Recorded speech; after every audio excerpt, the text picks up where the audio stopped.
खबर देहरादून से है, जहां पर अंकिता भंडारी हत्याकांड में वीआईपी के नाम पर उजागर करने और न्याय की मांग को लेकर देहरादून से दिल्ली तक प्रदर्शन जारी है। इस बीच राज्य सरकार ने प्रेस वार्ता के माध्यम से आम जनता को मामले में अब तक की कार्रवाई और दोषियों के खिलाफ उठाए गए कदमों से अवगत कराया। भारतीय जनता पार्टी के नेता और राज्यसभा सांसद नरेश बंसल ने कहा कि सरकार किसी भी जांच से डरती नहीं है। उन्होंने बताया कि केस में एसआईटी गठित की गई है और अंकिता भंडारी के परिवार को उनकी मर्जी से सरकारी वकील उपलब्ध भी कराए गए हैं। सांसद ने कहा कि लोगों द्वारा ऑडियो की सीबीआई जांच की मांग भी की जा रही है और सुरेश राठौड़ और उर्मिला सनाकर को जल्द ही गिरफ्तार कर पूछताछ की जाएगी। उन्होंने ये भी कहा कि यदि आवश्यकता हुई तो सरकार सीबीआई जांच कराएगी, लेकिन राजनीतिक दबाव में जल्दबाजी ना की जाए, क्योंकि इससे दोषियों को लाभ मिल सकता है।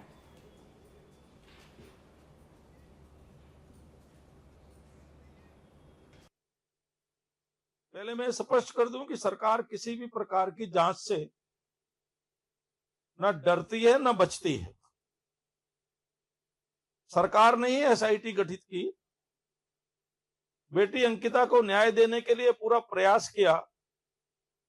यहां तक कि जो पब्लिक प्रोसिक्यूटर नियुक्त किया वो भी अंकिता के माता पिता की सहमति से नियुक्त किया। अगर सरकार किसी को बचाना चाहती तो इसका कोई प्रावधान नहीं है कि किसी की सहमति से नियुक्त किया जाए। सरकार अपना किसी को भी प्रोसिक्यूटर बना सकती थी।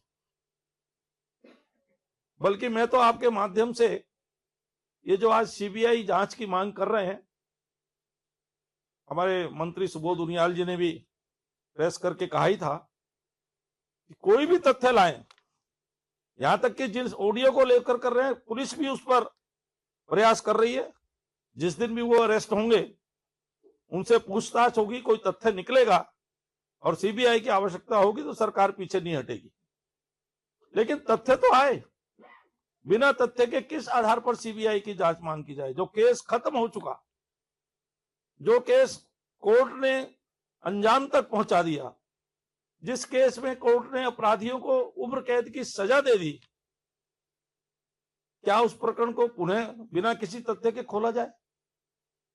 क्या खोलने पर, सीबीआई जांच जाने पर अपराधियों को मदद नहीं मिलेगी? क्या अपराधियों को जमानत का अवसर नहीं मिल जाएगा? जो इस प्रकार की बात कर रहे हैं बिना तथ्यों के, हम कहते हैं तथ्य लाओ, सीबीआई का कोई भी जांच आवश्यक होगी वो कराई जाएगी। लेकिन बिना तथ्यों के आधार पर केवल ऑडियो वर्जन पे जब तक उसकी सत्यता साबित न हो। उत्तराखंड में साल 2025 के दौरान एसटीएफ ने संगठित अपराध के खिलाफ बड़ी और प्रभावी कार्रवाई की है।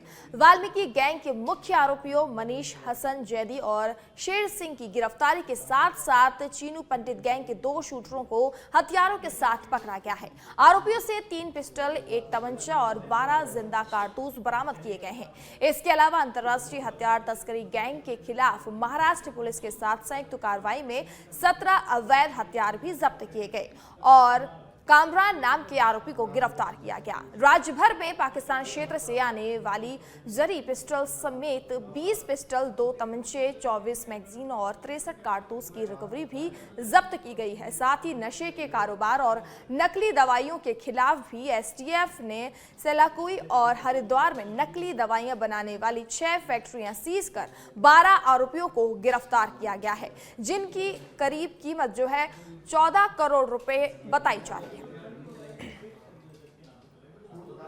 जो है हम लोग उत्तराखंड में ये जो 2025 हमारा जो साल गया है, इसमें हमने जो है एसटीएफ में जो है कुछ बड़ी उपलब्धियां जो 2025 की रही। तो इसमें जो ऑर्गेनाइज्ड गैंग है, जो हमारे स्टेट के जो 2 मेन, एक तो वाल्मीकि गैंग है जिसमें 2-3 मुख्य जो है वो गिरफ्तारियां की गई, जिसमें जो है मनीष उर्फ बॉलर था, तो उसके बाद हसन जैदी है, शेर सिंह है। तो इन लोगों की जो है वाल्मीकि गैंग में कुछ गिरफ्तारी हुई। फिर चीनू पंडित गैंग है, इसमें 2 शूटरों को असलाहों के साथ गिरफ्तार किया गया, 2 शूटर, जिसमें जो है शूटरों से जो है 3 पिस्तल, 1 तमंचा, 12 कारतूस भी बरामद किए गए। तो चीनू पंडित गैंग और जो है ये वाल्मीकि गैंग, इस पे एक कार्रवाई हमारी अच्छी हुई। उसके बाद जो राज्य में जो असलाओं का है ये भी इस पे एक अच्छी कार्रवाई असलाओं के क्षेत्र में हुई, जिसमें लगभग 20 पिस्तल जो कि जो है ये जर्रे के जो पिस्तल होते हैं जेन के पाकिस्तान इस एरिया से आते हैं, तो इसमें 20 पिस्तल और जो है 2 तमंचे, इसके अलावा जो है 24 मैगजीन और 63 जो है जिंदा कारतूस, ये सब रिकवरिया जो है राज्य में की गई। एक अंतर्राष्ट्रीय असला गैंग भी जो है, जो महाराष्ट्र पुलिस के साथ एक जॉइंट रेड जो है हमने की थी, जो वाइल्ड लाइफ के लिए जो 17 असले पकड़े थे। उत्तराखंड में इस सप्ताह मौसम का मिजाज मुख्य रूप से शुष्क बना रहने की उम्मीद है। मौसम विभाग के अनुसार प्रदेश के अधिकतर हिस्सों में बारिश के आसार नहीं है। हालांकि उत्तरकाशी, चमोली और पिथौरागढ़ जैसे उत्तरी जनपदों में ऊंचाई वाले इलाकों में हल्की से बहुत हल्की बारिश हो सकती है। करीब 2500 से 3000 मीटर और उससे अधिक ऊंचाई वाले क्षेत्रों में कहीं कहीं हल्की बर्फबारी की भी संभावना जताई गई है। वहीं मैदानी इलाकों में कोहरे का असर ज्यादा देखने को मिल सकता है। खास तौर पर हरिद्वार और उधम सिंह नगर जिलों में हल्का सा घना कोहरा छाए रहने की संभावना है। इसके अलावा देहरादून, नैनीताल और चंपावत के मैदानी क्षेत्रों में भी कोहरा इस सप्ताह बना रह सकता है। मौसम निदेशक CS तोमर ने बताया कि आगामी 2 दिनों यानी कि 5 और 6 तारीख के दौरान पहाड़ी जनपदों में पाले की स्थिति बन सकती है, जिससे ठंड में और भी ज्यादा इजाफा होगा। मौसम विभाग ने लोगों को सतर्क रहने की सलाह दी है। मौसम शुष्क रहने वाला है।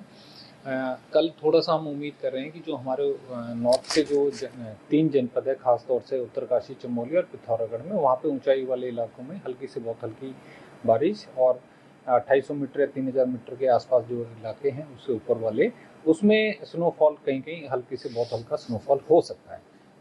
बाकी जो है इस हफ्ते में जो है मेनली शुष्क रहने का उम्मीद है। जहाँ तक जो है फॉग का अनुमान है, वो अभी इस वीक में जो है हल्का घना कोहरा रहने का ज़्यादा उम्मीद है, खासतौर से हरिद्वार जिला और उधम सिंह नगर।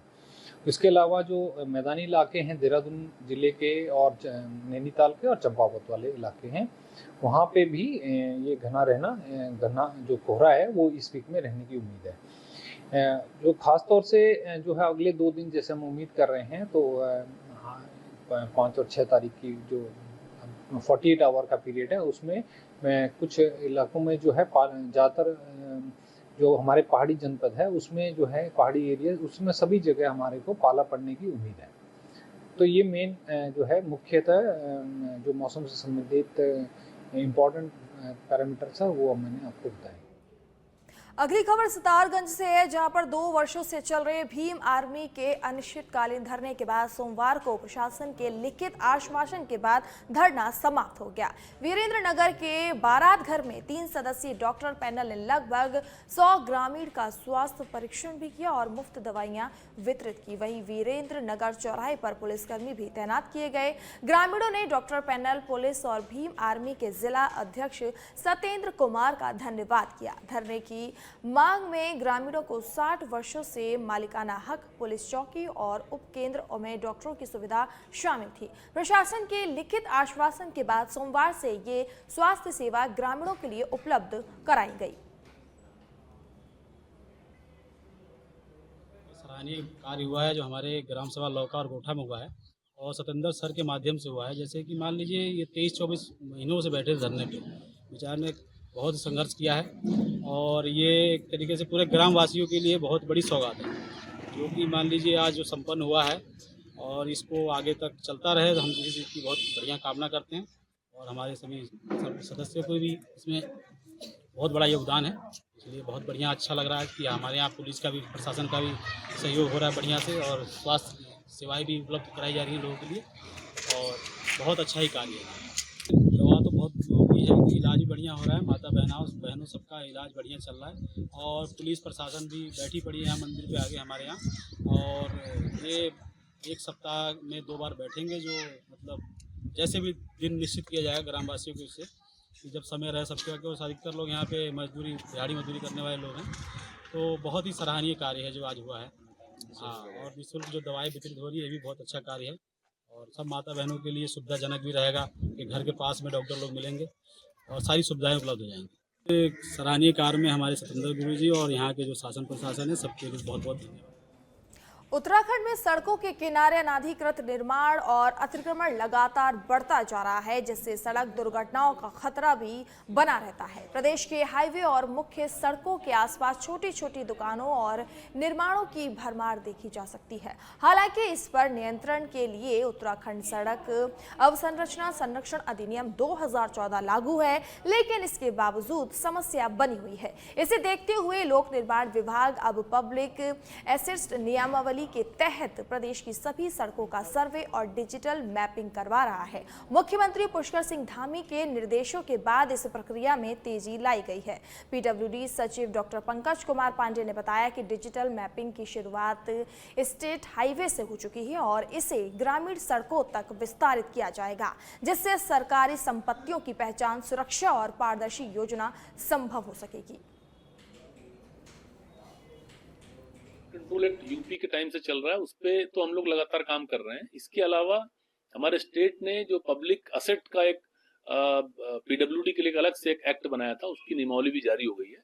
उसमें ये प्लान किया गया है कि जो भी हमारी सड़कें हैं उसमें उनका एक मैपिंग किया जाए, डिजिटल मैपिंग किया जाए सारी सड़कों का।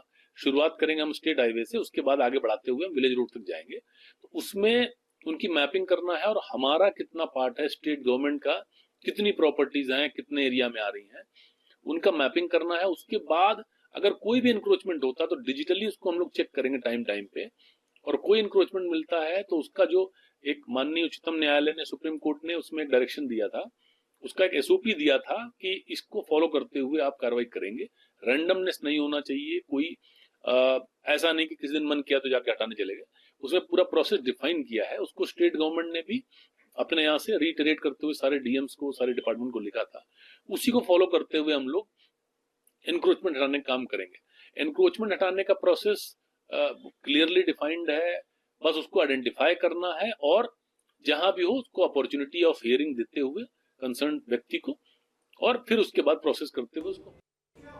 उत्तराखंड में सड़कों के किनारे अनाधिकृत निर्माण और अतिक्रमण लगातार बढ़ता ही जा रहा है, जिससे सड़क दुर्घटनाओं का खतरा भी बना रहता है। प्रदेश के हाईवे और मुख्य सड़कों के आसपास छोटी छोटी दुकानों और निर्माणों की भरमार देखी जा सकती है। हालांकि इस पर नियंत्रण के लिए उत्तराखंड सरकार सड़क अवसंरचना संरक्षण अधिनियम 2014 लागू है, लेकिन इसके बावजूद समस्या बनी हुई है। इसे देखते हुए लोक निर्माण विभाग अब पब्लिक एसेट्स नियम के तहत प्रदेश की सभी सड़कों का सर्वे और डिजिटल मैपिंग करवा रहा है। मुख्यमंत्री पुष्कर सिंह धामी के निर्देशों के बाद इस प्रक्रिया में तेजी लाई गई है।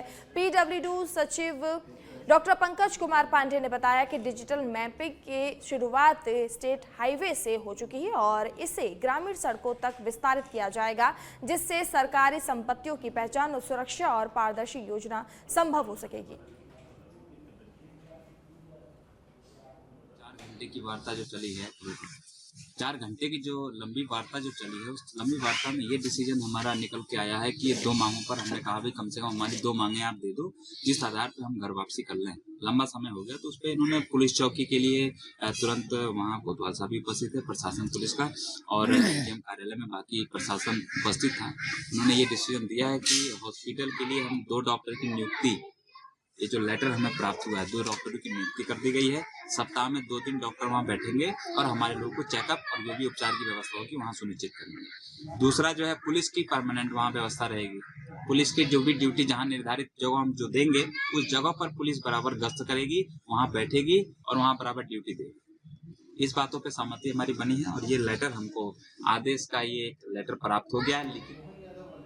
खबर रुद्रपुर से है, जहां पर नव वर्ष के अवसर पर पूर्व केंद्रीय मंत्री एवं सांसद अजय भट्ट ने विधानसभा क्षेत्र में करीब 10 करोड़ रुपए की लागत से किए गए विभिन्न विकास कार्यों का लोकार्पण व शिलान्यास कर उन्हें जनता को समर्पित किया। विधायक शिव अरोड़ा के प्रयासों से क्षेत्र में सड़कों का निर्माण, इंटरलॉकिंग मार्ग, CCC road, white topping road, मंदिर सौंदर्यीकरण और सामुदायिक भवन सहित कई विकास कार्य पूरे किए गए। इस मौके पर सांसद अजय भट्ट ने कहा कि डबल इंजन डबल इंजन की सरकार में रुद्रपुर का निरंतर विकास हो रहा है और रिंग रोड मेडिकल कॉलेज, कामकाजी महिलाओं के छात्रावास तथा किच्छा में प्रस्तावित सैटेलाइट एम्स जैसे प्रोजेक्ट क्षेत्र को नई दिशा देंगे।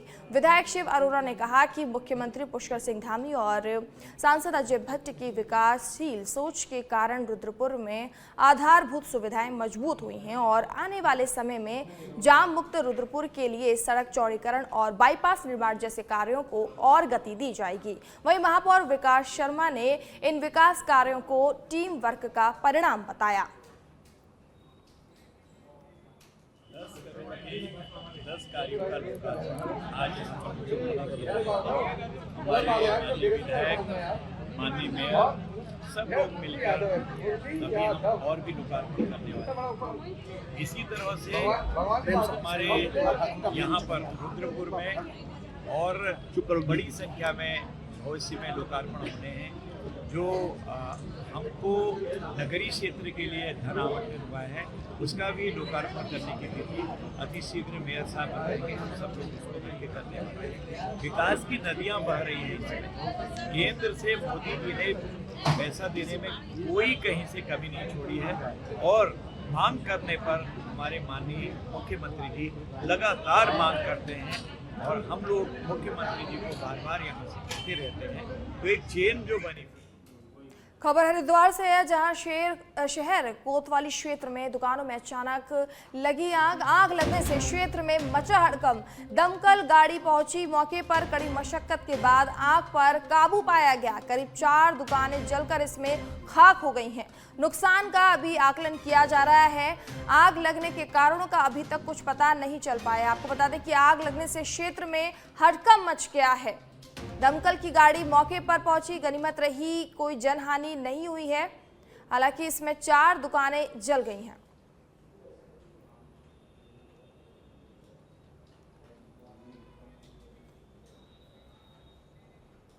खबर रुड़की से है, जहां मंगलौर कोतवाली क्षेत्र में शनिवार देर रात एक दर्दनाक सड़क हादसा सामने आया है, जहां मोहम्मदपुर झाल के पास तेज रफ्तार एक कार अनियंत्रित होकर गंग नहर में जा गिरी। इस हादसे में कार सवार मेरठ के कुराली गांव निवासी 2 युवक सौरभ और पुनीत की गंग नहर में डूबने से मौत हो गई। सूचना मिलने पर पुलिस मौके पर पहुंची और जेसीबी मशीन की मदद से कार को नहर से बाहर निकाला गया।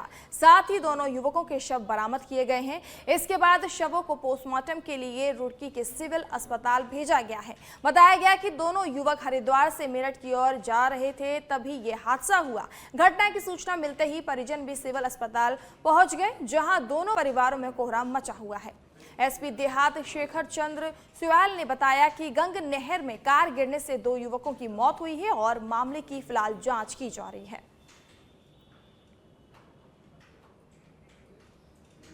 एक जो हमारी नहर पट रही है, इसमें कल रुड़की की तरफ से 2 कार सवार थे जो मंगलौर की तरफ जा रहे थे और शायद उनको मेरठ की तरफ जाना था, क्योंकि उनकी आइडेंटिटी मेरठ बेस्ड है। तो वो उनकी गाड़ी कहीं आगे झाल के आसपास अनियंत्रित होकर के रोड से नीचे नहर में गिर गई है। तो जो घटनाक्रम हमें प्राप्त हुआ और बॉडी दोनों कार के अंदर से रिकवर हुई है, एक दुखद घटना है।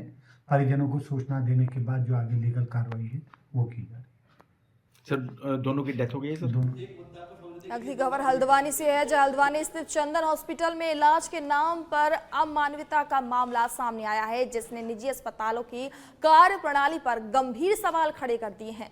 बाहर से आई एक महिला को इलाज के लिए अस्पताल में भर्ती कराया गया था, जहां मात्र 2 घंटे के भीतर उसकी मौत हो गई। इसके बाद अस्पताल प्रबंधन ने परिजनों को करीब 80,000 रुपए का भारी भरकम बिल भी थमा दिया। परिजनों द्वारा पूरी रकम चुकाने में असमर्थता जताने पर अस्पताल प्रबंधन ने शव सौंपने से इनकार कर दिया, जिससे अस्पताल परिसर में तनाव की स्थिति बन गई है। बताया जा रहा है कि आर्थिक रूप से कमजोर परिजन किसी तरह 57,000 रुपए का इंतजाम कर पाए थे, लेकिन इसके बावजूद शव नहीं दिया गया। मजबूरन परिजनों ने मामले की सूचना पुलिस को दी। सूचना मिलते ही हल्द्वानी पुलिस मौके पर पहुंची और मानवीय दृष्टिकोण अपनाते हुए हस्तक्षेप किया। पुलिस की सख्ती के बाद अस्पताल प्रबंधन को शव परिजनों को सौंपना पड़ा। घटना के बाद निजी अस्पताल की भूमिका को लेकर लोगों में नाराजगी देखी जा रही है। रात को एक बहुत ही मतलब विध्रावक और निर्ममता और अमानवीय कृत्य जो है मेरे सामने आया। हमें रात को पीड़ित पक्ष के रिश्तेदारों ने बोला कि हमारा रिश्तेदार है, अल्मोड़ा से आए थे, वो एक पहाड़ी महिला है सीमा नाम का, उनका ऑलरेडी तबीयत खराब था और रेफ़र होके नीचे आए थे सुशीला तिवारी में। उनको जो है रेफ़र के बाद जो है वो चंदन हॉस्पिटल में एडमिट हुए थे। मात्र 2 घंटे का इलाज चला, मात्र 2 घंटे का इलाज चला के तो 2 घंटे के बाद इनको मृत घोषित कर दिया गया था। और उसके बाद उस पेशेंट को और उस पेशेंट के जो अटेंडर्स को इतना टॉर्चर किया गया रहा था। 80,000 रुपये का बिल बनाया मात्र 2 घंटे में, मात्र 2 घंटे में इमरजेंसी में इलाज देकर उनको 80,000 रुपये का बिल पकड़ाया और बेसिकली बिल का डिमांड किया। और उन्होंने बड़े मुश्किल से हाथ पैर जोड़ के इधर उधर रिश्तेदारों से जो है मांग के 50,000 प्लस 55,000 समथिंग उन्होंने 57,000 भी पेमेंट किया। इसके बाद भी बहुत ही निर्ममता से अमानवीय तरीके से बात करके उनको डरा के धमका के बॉडी को बंद करके उनको एक्सटॉर्शन किया जा रहा था कि अगर तुम पैसे नहीं देते हो बॉडी हम ही यूज़ कर ले।